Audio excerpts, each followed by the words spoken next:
Nu te teme, nu te teme, tu mai ai doar multă vreme. Pentru cele sfinte lucruri, principalul să te bucuri, să-ți petreci, să te distrezi, viața să o savurezi. La biserică de mergi, întâlnești tu doar moșnegi.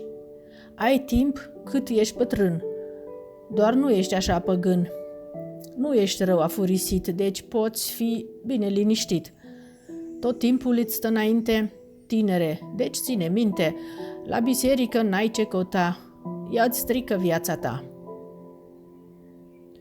Diavolul așa șoptește tânărului ce trăiește, după poftele lumești, sugerând ca să trăiești, să fii semeț, pe nimic să nu pui preț. Și păcatul când el vine, ție-ți merge foarte bine. Totul e ușor așa, crezând că lumea e a ta. Totul merge bine, știi, până într-o bună zi.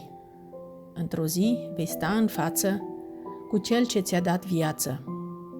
Deci nu te lăsa înșelat de diavolul cel necurat. Tinere, nu fi ateu, gândește-te că Dumnezeu în ziua a 6-a te-a creat, ești templul lui. Ce minunat!